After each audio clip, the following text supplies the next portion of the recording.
Happy today. I am William Brown from IamWilliamBrown.com. This is Disconnect to Connect, one-word conversations. And as you can see, I have my video glasses on. You know, these are my bifocals, right? So it's like sometimes it's like, yes, yeah, you're old, right?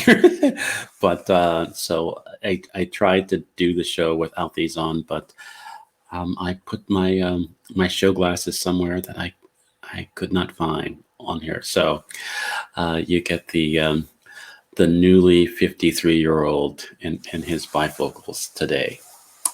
But this is the opportunity that I have to let you know about our sponsor, which is IamWilliamBrown.com, a place where you can be yourself and to live your life. I have conversations, coaching opportunities, and speaking in some items there to help you do that. One item that I have there that I spotlight on the show is the U cards. And so the U cards that I picked for the show today is I am kind, I am kind, you are grateful, and the quote card is be you, the world will adjust. And I will bring those intentions to this conversation, and I will introduce our word for today. Our word is maker. So it's a fun word to have, and I'm excited about having that conversation today. So this is a time where I invite my friend in, and we'll have a conversation. Good morning. Good morning. I'm so excited to be here. No, that's great. Oh boy. This is the moment where I invite my guests to introduce themselves however it feels comfortable. Where do I start? My name is Nikki Groom, as it says on the screen. And I help mission-driven entrepreneurs amplify their impact and their income by owning their purpose and their power. Wow. That's why I like you so much, right? That's an amazing thing to do, and I think there's so many we know of so many people, entrepreneurs and solopreneurs that are so value driven or heart centered and really find that balance of showing up, and so. I'm just, like I said, I'm just excited to know you and know what you do. So how does the word maker land for you? It's interesting because I would say that I haven't ever really identified with the word maker in and of itself, because I've always been more of an advocate, more service-based in how I've been working with people. However, I have a podcast called Movement Makers, and I have a mastermind called the Movement Makers Mastermind. And when you partner the maker word with movement, now you've got my attention. Now you're getting me excited, because I love helping people really kind of tune into the possibilities for their lives, and really own, as I had mentioned in the beginning, own their power, ignite their potential, and then use that in service of others. So for me, it's the word maker, I know means so much for so many, but I'm really interested in making something that's not only going to kind of use your gifts, but it's also going to have a bigger impact. Right. No, I totally get that. And, for me,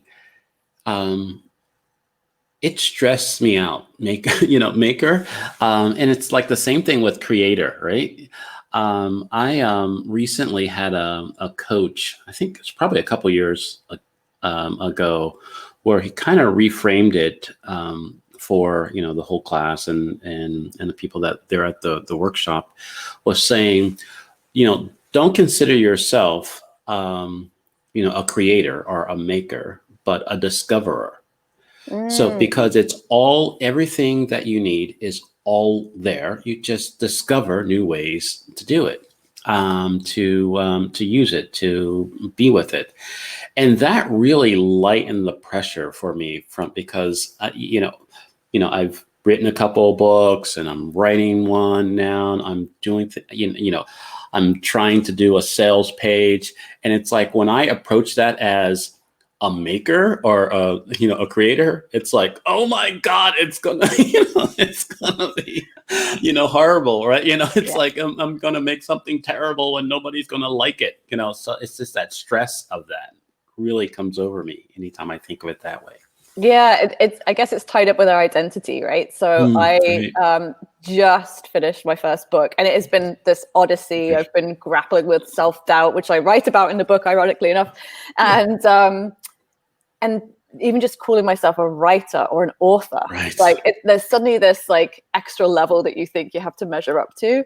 And I think I'm a big believer, and I guess that's when it comes to maker. Like I don't really consider myself a maker because I don't feel like I make too much. But I guess when you put it into that service context, I guess maybe I make an impact on people's lives. So I could look at it like that. But yeah, there's this, I think we're hesitant to tie ourselves to anything that might require us to step out of our comfort zone and really live into our full potential, which is interesting. Yeah. Yeah, it is. And I think the one thing that I have, embraced for myself and I use within my coaching is this just being yourself. So, I have the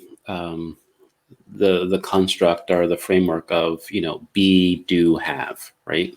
So the more that we have an understanding of who we be, right, our being will cause a doing, right? If we're doing from our being, then we can have what we want, what we desire to have. And too often in the past, and especially when it comes to the maker, it is just, I need to do stuff, I need to make stuff, I need to absent or before I have an awareness of who I am, and Yes. what contribution I'm going to make in that type of thing. It's just like activity. We'll figure it out as we go. And the more that I have really stopped myself and asked, who am I? Who am I being? And then, in some cases, things just appear. It's like my first book just like happened, and it was like, I didn't know I had a children's book, right? I guess I had a children's book in there, right? Or something. It's one of those things that in some cases I'm not making anything. I'm just being, and things just appear because of that. Yeah. Ooh, I like that. I like where you're going with that. And yeah, actually, and this is, by the way, this is probably going to be me for the next year in my book in chapter such and such. I say, but like, I really hate myself when I hear myself saying that. But I do talk about this idea that because the converse is true as well. If we are believing ourselves to be who the world has told us that we are, we may not be making the things that we want to be making. And so I talk a lot about that. Like, the world, for example, the world has told women that we're not enough. And then if you add a healthy mix of, other experiences to the identity of woman, if you're a transgender woman or if you are a Black woman, then suddenly there are even more, the world will tell you even more that you are not worthy. And so,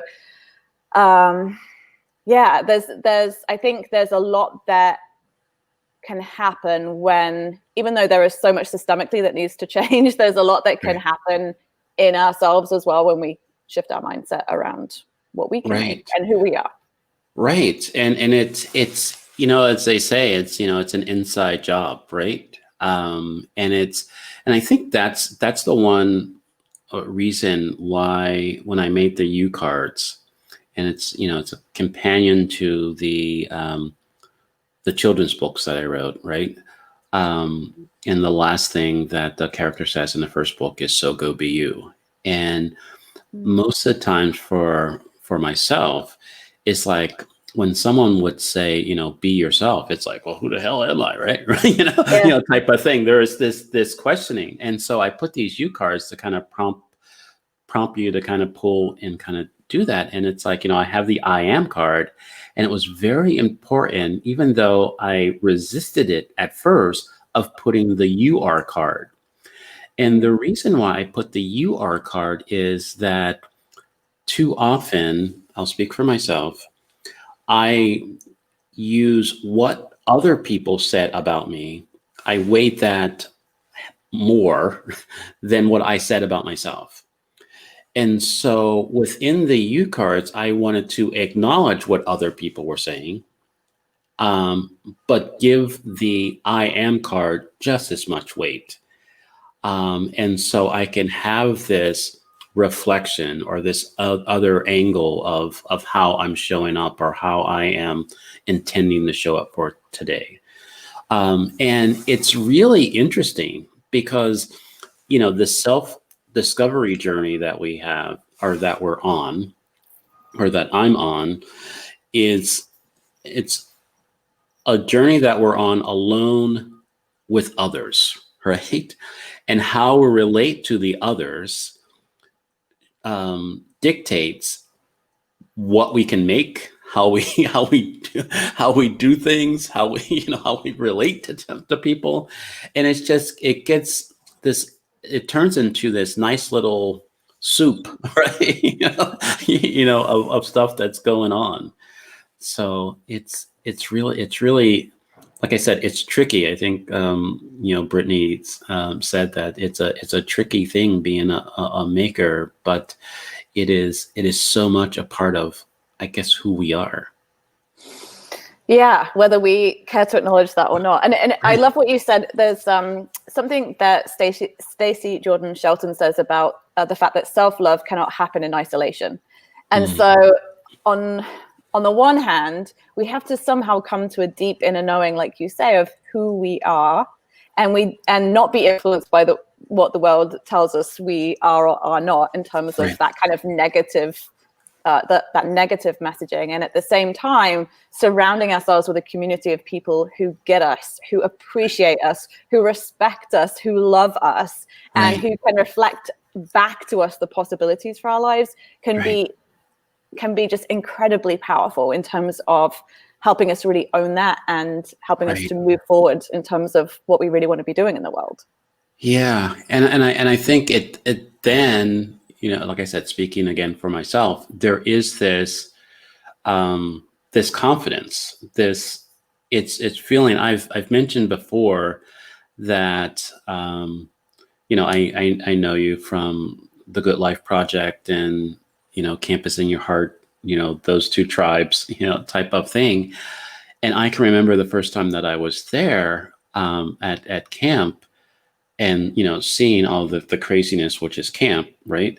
And then wondering to myself, who gave these people permission to act so crazy and to kind of like be fun and all that other kind of stuff? And I realized that I can be the maker of my life. I can decide how I'm going to show up, instead of feeling like I had to get somebody else's permission to kind of show up. And I think that's the one thing that I really appreciate, on a level that in some cases I don't even have language for, to being a part of a community that will just allow you to make a mess, to make beauty, to make to make you laugh, to just make stuff, right? Yeah. Make it up, right? And just all those things. And it's something that I felt like I never had before, but now in some cases I don't know what to do with it, because all these things, Yeah. that I get to make. It was always so freeing to be there. I was always a big fan of going on the water slide in the lake, and it just so fun. And I loved Tannis Frame's art classes, and how she'd kind of make us paint with random objects, and you'd be like, what's that? But my art isn't good. And then you had to kind of let go of that. Like there were so many gorgeous life lessons kind of woven in with this incredible community. And you're right, like a big part of it does come down to that permission and like, wait, I'm allowed to be whoever I choose to be. And there's an incredible amount of potency in that statement. And yeah, I loved actually the sentences, the mantras or the affirmations that you kicked off the show with. They were beautiful, especially the third one. What was the third one again? Be you, the world will adjust. I love that more than words can say, considering this is a show about words. But. Right. So yeah, it's just in so many cases that I feel like you said, I can't, I'm not a maker, I'm not a a creator. I kind of question that because of that permission, right? Because of, going back to labels that I have a conversation with. Okay, what is a maker? A maker does all the, a maker must do something with wood, right? Right? Something. Yeah, I think that's what puts me off the word, because I'm like, I can't make anything with wood. Right. It's like I can't make anything with wood, so I'm not a maker, right? It's like what? It's like, so you just have all these things that what makers are, but it is so if we start with our lives, right? If we just be within our lives and then the making just happens, and then we can own that. And it's, there are so many things that are, I don't want to say our culture encourages or discourages or something. Do you think that there's a societal, only certain people can make, type of thing, or, or everybody doesn't have permission to do, to be a maker, or, or something like that? Or is, because it seems like there is this freeing, of artists or makers that, that they have. It's like, I don't give a shit type of, it feels like to me, any type of creative, person, it's like in their speaking and how they show up, it's like, yeah, I don't care what anybody else thinks. I am going to create this. I am going to make this. And it's like the rest of us, right? Or like, I do care what people think. I do, and I can't do it, right? Type of thing. And I don't know if that's a societal thing or a cultural thing, or is it just a human, being that you have to just get to that space. I don't know. That's what's going through my head right now. I know. I feel like it comes down to how you define maker, and if you identify with it, or what you identify with it. So at the beginning of this conversation, that's what I was picturing, people like that make things with their hands and are like really creative and just exceptionally talented. And it's hard for me to, would I love to cultivate an art habit? Would I love to start creating abstract art? Is something I've talked about for the longest time and not actually done, but I would love to get like a canvas and play with it. But I also don't expect it to be any good. Right. So then it's really hard for me to be like, I'm a maker. It's almost like, and so I talk a lot about experimenting on purpose. So if we're trying to figure out, like, it may not be immediately obvious to us who we are or what we're capable of. And sometimes you have to put that to the test. So I guess I created a huge experiment when I wrote my book. Right. I can't actually believe that, like you said about yours, like I can't believe that I actually wrote a book. Right. It's like, I did it. So now I am actually an author, and I can just claim that. And I think, I don't know, that I think that I do have stories around it. I'm sure other people do too. Like, you can only do this if, and I think, I guess what I really believe is that you can do anything that you decide to do, and it's really your decision whether it's any good or not. I mean, there's a great quote around creativity and art, and I'm going to butcher it, and I can't remember who it's by, but I'll have to tell you afterwards, and maybe we can add it. Right. Is the idea that when you're making art, just do it, make the thing, don't worry about what anyone else thinks, and get back to making more art. So I think that there's there's another story that I associate with making that is this idea of kind of like not exposing yourself to other people's opinions and just doing what you feel called to do. Right. Yeah, I totally get that. And, you mentioned tennis, and her, workshop and everything. And, I did it one year, and in my head, I was like, this is terrible, right? It's like, it's like, I hope nobody looks over and see what Batman's doing, right? Because this is just wrong.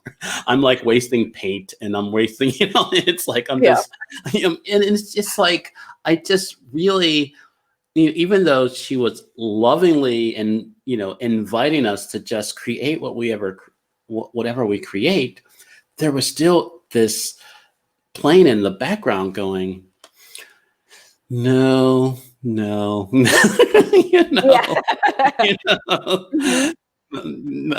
I don't know what you think you're doing right now, but no, Hey, Billy. Hi, Billy. Yeah, Bill, it's great. The camp crew. Yeah, it's really, and I think, I was on, yesterday with Karen, and our word was try, and, and a big part of her work is curiosity, and everything, and just really that, where I landed, somewhere within the conversation is that, trying, is, reluctant or cautiously doing, right? It is, and it's sometimes, in order for us, to be a maker, like I said, again, I'll speak for myself. Too often I try to speak for so many other people, right? I'm like judging it while I'm doing it, so it's like how I'm writing I guess my third book down. Is like I am judging it while I'm writing it, instead of just writing it, right?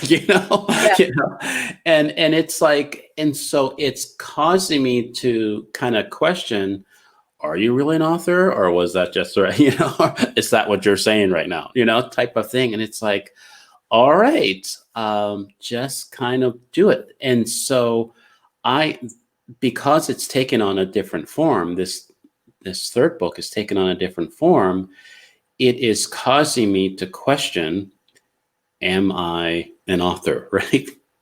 Even though I'm an author in this area, am I an author? I mean, there are some some Facebook posts that I do. It's like, and you call yourself an author, right? Yeah. Look at that, and it's like edit, right? And all that other kind of stuff. So, trying to really, as makers, let's just, okay, I'll just own it. So here's the question. So, as if we are makers, is there a process that we need to own everything we make, no matter what it is? Just own it. This is what I made. Yeah, I think so. It just feels like, for me, it's that edit. It is not owning that causes the question, right? It's like, okay, wait a minute, that's not, I didn't know you made that. Just own it, right? This is what it is, and just kind of go with that, and just really accept the fact that something is showing up. Yeah. And it's like the conversation that I had with Billy about, when he mentioned Charles is playing through the suck, is when we're making something, in the process of making whatever we're making, right? If we see it in our head first, or whatever the case, there is a suckiness, part of it, and just kind of just keep making through that. 100%. Yeah. As soon as you asked that question, I was like, yes, because it's like it's the meaning that you attach to the thing, right? So, like, to use a funny example, when I did Tennis's workshop, in fact, both times I did her workshop, what I ended up with, like the second time, it was basically like a small canvas that was just completely black. I wish I had it to hand so I could show you for a good laugh, but I actually ended up throwing it in the trash. Right. Like I owned that. I created that. And people were trying to make me feel better, like, oh, but Nikki, it says so much about your emotional state when you created that. So it was kind of funny, but I did end up throwing it in the trash. I'm like, I'm not like, I don't need to keep looking at this piece. So I owned it, and I was like, you know what? It served a purpose, because Tannis does have you do things like you start to paint on your canvas and you feel this sense of ownership, and then she has you move to a different table and work on someone else's art. So what she's really doing is kind of trying to detach you from what you're making, so Right. that and it goes back to this idea of I talk a lot about high intention, low attachment. And so I think if you're writing a book, you have the highest intentions of writing this book, and you put everything that you have into it. You do the best that you can with what you have.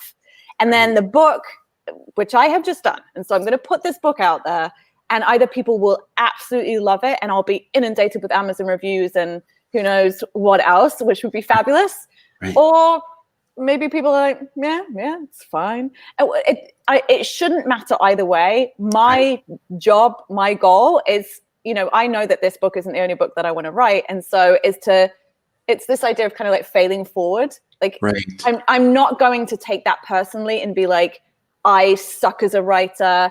I don't, I'm not going to be really hard on myself. I'm just going to absorb the lesson and move forward. And I think that that's what I've learned, because things don't always go according to plan, and we can read into our failures, and we can read into our past experiences, and we can tell ourselves, well, oh, this is because you're this and you're that. And actually that may not be the case. So we might prevent ourselves from ever really moving outside our comfort zones and doing what we really want to do, because we don't think that we're capable. And like, obviously there's, I guess, exceptions to this, but like, I think it does come down to this idea of you are whoever you choose to be. And if you choose to be an author for the rest of your life and write what the world perceives to be sucky books, then do it. Like, who's going to stop you? Hopefully that's not the case. But yeah, I'll be this. I wonder if you can put that on business cards. Are we still going to have business cards after? I don't know if we're going to hand any of those things out here. I'm a sucky writer, right? I'm a sucky author, right? Well, then you set the expectations nice and low, so when they read your book, they're actually like, wow, hey. I don't know why she said that. It's amazing. Yeah, that's actually really great. I really get that. It's the ownership. I mean, a part of my conversation about living beyond our labels is really in the stages of, being aware of the labels that are showing up, or, or what you want to take on, what people are calling you, what you're calling yourself. So there's a level of awareness, have an appreciation, right? The second stage is like an appreciation, and just kind of just say, hey, these are the benefits. When I show up this way, when I show up as an author, this is, I get to go on podcasts, and I get to, get to talk about all that kind of stuff, the benefits of it, and just own what, the next stage is ownership or embrace, and just really say, yeah, I'm an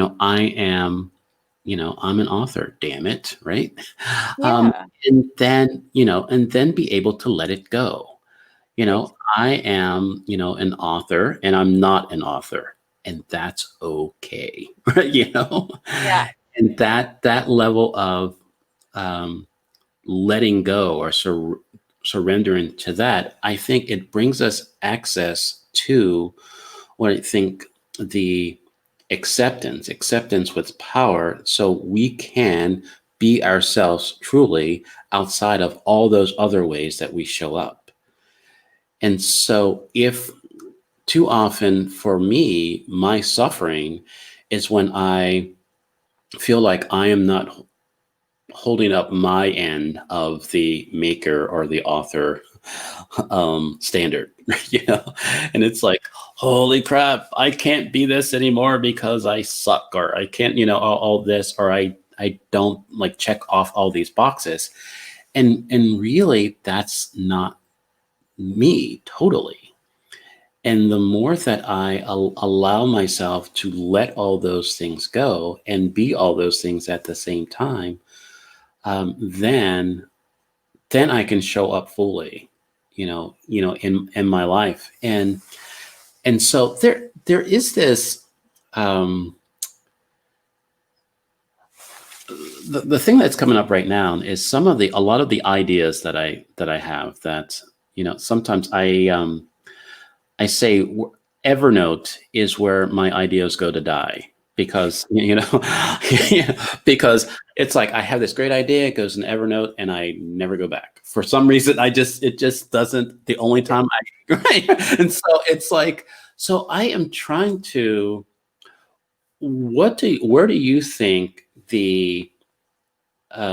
from the idea or the things that come up, let's go back to your book, from the idea of writing a book or taking on that role to actually making it, where do you think what causes that to happen? Because like I said, there's a lot of ideas that are in Evernote, right? That at the time they seem great and wonderful, right? And, the next $1 million thing, right? But it's like, it's gone. But then there are some that turn into something tangible or something that you kind of do. I mean, can you see for yourself where the difference? Yeah. I think this ended up being cut from the book, but there was a story of being at Camp GLP, and I bring that up because that's where we first connected. And I attended a workshop by Charlie Gilkey, and one of the things that he talked about really stuck with me, and that is this idea of when you're making or creating a project, we have a tendency to say, oh, I'm thinking about writing a book someday. So we kind of put disclaimers in the way that we phrase that sentence. So we by the words that we use, we push off our dreams and our aspirations until some unknown future point. And so I do the same thing with Evernote. I'm trying to do this less and less these days, and actually do something with the ideas that I have. And oftentimes I'll take, a day and pull down ideas and see if I can put them together in a meaningful way. Something that I always say to my movement makers, masterminders, is you get to choose.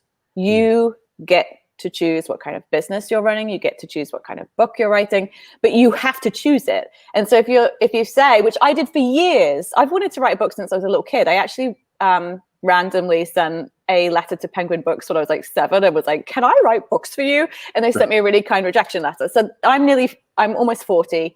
And so I've always wanted to write a book. I've been talking about it for years. I'm thinking I'd love to write a book one day. I'm thinking about doing it, and in phrasing it that way, I was pushing it off. And so at that Camp GLP, I started saying to people at camp, even though I just kind of scribbled some notes in a notebook at that point, I said, I'm writing a book. And it was the scariest thing to say and own. Again, I was owning it. I'm writing a book. And that kick-started, now I didn't write the book in the next 6 weeks, but it started me thinking about it in a different way. And then, again, going back to that idea that we do need great people around us to reflect back to us the possibilities. I remember my partner said to me, well, you keep talking about writing this book. Why don't you write the first draft by November, which happened to be last November? I was like, all right, challenge accepted. And I did it. And, when you talk about that, like, ongoing battle when you're writing a book, I'm a great writer. Actually, I don't think I am that great. Like, it's constant. And so you constantly like get stuck and then have to push through that. I would say that writing a book for me, very much like starting a business, has been this incredible journey of self-growth, which I didn't expect. I mean, I hired a writing coach and worked with him for many months, like just kind of sifting through a lot of the mindset stuff that was keeping me stuck in one place. And so it's, I think that shift around really owning it, this is what I choose, and I'm doing it. I am doing it now. I actually started my podcast in the same way, because right after that camp, I had a conversation with one of the other workshop instructors, and I said, I'd love to, congrats on the new book. I'd love to support you. And he said, well, what does that look like? And I said, I've been thinking about doing this for 3 years prior. I said, I'm starting a podcast. And then it's like, great, let me have me on for an interview. So I was like, okay, quick, what do I need? Microphone. And I recorded the first episode, and suddenly I was doing a podcast. Right. So, Wow. yeah, it's a very powerful way to move you into action. And it's something so simple, which is why I love it. Wow. No, that's great. It's kind of how this show kind of came up. It was, I was talking to a friend, and said, "Hey, I'm thinking about, doing this show. No, right now it's called Conversations That Make a Difference, and I don't know. I want to just kind of look at one word and all that other kind of stuff." He says, "Well, when are you going to do it?" And I was like, "I don't know, probably soon. I need to get a haircut and all that other kind of, all the things that I needed to happen before it happened." He says, "Well, I'm available tomorrow, and we can. I'll be your first guest." And I was like, Wow. "What?" Right? And so that's 105 days ago, and this is, so I've been doing it daily since Wow. then, and it just really took that. All right, there is no reason why that, now I have my first guest. That was the thing. Well, who am I going to get a guest? I don't want to do it all. It's like, oh, I'll be your first guest. And then I was like, okay, who else do I know? And I, started asking people. It's like, hey, would you be interested in? No worries if not. And the fact that I've had people like a month ahead of time to schedule. I think you kind of signed up in May or or something, or very early on.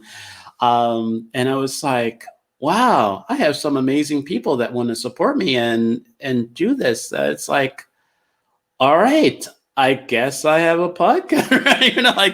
I guess I'm doing this thing, right? I guess I made something.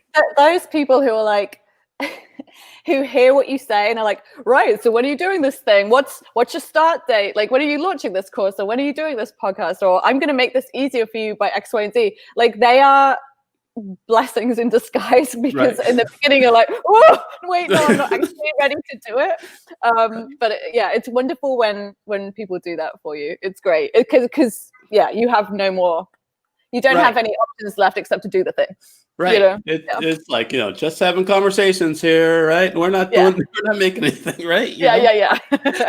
It's and it's really, and it's like you were saying before about who you surround yourself with, Yes. and the people. I wrote down something. I don't know if I've shared it yet, because some things that, it's like you said before, it's in my book.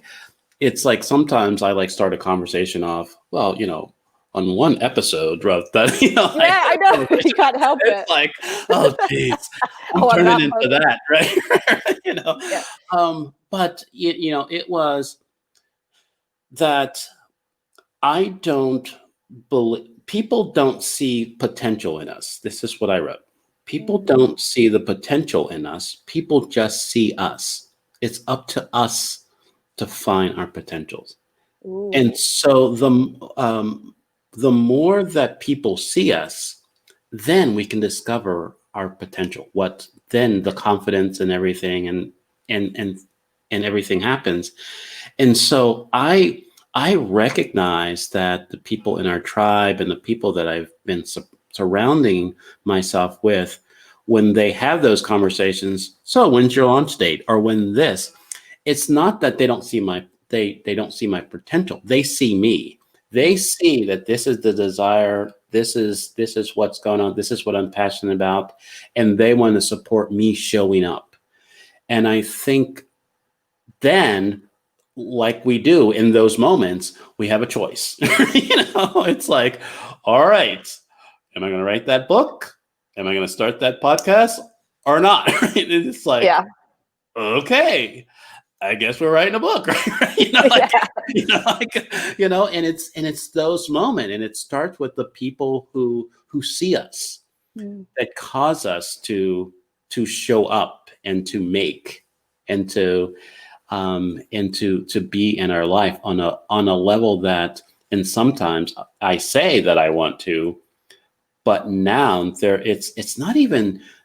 I said earlier, it's about permission. It is just, there is this or maybe it is permission, but there's this liberation. There is just like people give us space.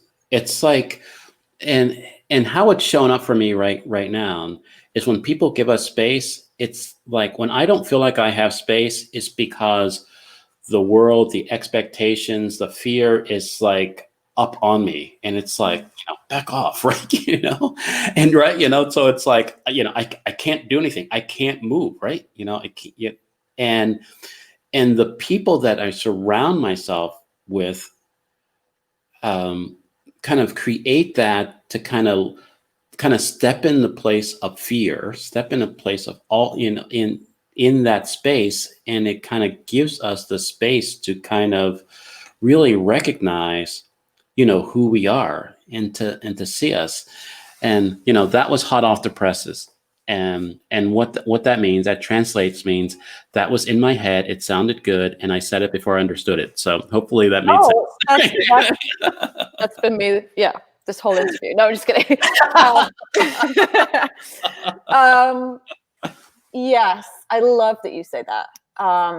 I had a thought, but I just completely lost it. But yeah, I think that there's so much truth in what you just said, considering it just came straight off the top of your head. Right. It's like, it's the one thing that I wanted within, this podcast or this platform is the to really explore the power of conversation. To really say that, there are some times when I'm just hanging out with my friends and people that I care about and people that care about me, we say something and nothing. And it causes me to really, learn more about myself, learn more about them, kind of try something new and everything like that. And there were so many times in my life that I wasn't available to have conversations like this. And so I would just show up with people with, all the things I was doing or not doing, and they would just say what they say, and then, all right, see you, But just be willing to just say that, hey, what do you think about this? And just kind of just have things come up. And it really, what it causes me to realize that there is a connection, right, that I have that is beyond just that we met at camp, right? Just that, and it doesn't take us talking daily or weekly, to really have me feel that connection beyond the conversations we have or don't have. And it takes conversations like this for me to recognize that. And I think what I want to create in these shows is the opportunity for people to just have conversations and say, if a word is causing a disconnection, let's just talk about it so we can get back connected. And just go from there. I think we can talk about this for hours, but we could just keep going. Right, we could just keep going because it's just like, okay, say this, say that, and everything like that.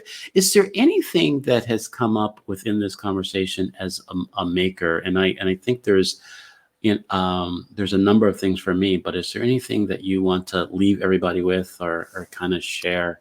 Yeah, it's interesting because, much of my book is about noticing what stories we're telling ourselves about ourselves and noticing where you need to shift or reframe those stories. And I came into this interview with the story, I'm not a maker because. Right. And what I'm noticing is that, and this comes back to something that I always share, and that is that none of us have it all figured out. And so I am very much still a work in progress. And I'm noticing, I had a story attached to maker that I didn't have awareness around, and now I do. And, I want to explore that a little bit more. And so I would just encourage everyone listening to do the same thing. So if you're telling yourself, oh, I'm not this, or I can't do that, maybe dig underneath it, and why not? And maybe there are some untruths you need to surface, and maybe there's a new truth that you can tell yourself around that. Right. No, I get that. I find myself, what's that commercial, that's like, I'm not just, the president, I'm a customer or something like that. It's kind of within my coaching, it's like, I'm not just the coach, I'm a client, right? Because like sometimes you have to coach yourself and remind yourself of how, I'm showing up and not showing up. And I think really, um, just kind of ask, hey, what's the story do I have around this? Why, was it causing me to show up this way or not show up this way? Yeah, no, your website's there. I'm going to put it in the comments too, so people can reach out to you. But this has been a wonderful conversation. And when is the book coming out? Oh, that's the big question. That's the big question. Corona and COVID. I'm actually going to put it up on Amazon at some point this week, and then I'm going to do more of a marketing push around it. But if you get on my email list, you will be one of the first to know when it's available. So wonderful. That's a reason to get on it. Hey, there it is. Follow me on social media as well. I'm at Nikki Groom pretty much everywhere, so I will definitely be letting everybody know on those channels as well. Okay, well, wonderful. Well, great. Well, thank you very much. We'll say our goodbyes in the green room, and I will close out the show. Thanks. Thank you. Oh, wow. Maker. We're all makers. If we choose to be, we get to make our lives, right? We can start there. We can show up in our lives. And I think the more that I embrace that I have a say how I'm showing up, and surround myself with people that love and care about me, that will give me the space to be myself, then I can make anything, even some of things that looks kind of crazy, right? Just get some paint and get some stuff and just kind of make some stuff, and don't judge it. Just make it, and you'll learn more about yourself than you'll ever realize. I hope this show and this conversation added value to you. You can go to IamWilliamBrown.com and sign up for our complimentary introductory coaching session, and we can just have a conversation to help you be yourself and to live your life. Because the world wants you, the world needs you, and the world is waiting for you. I'll see you tomorrow. Have a great rest of your day.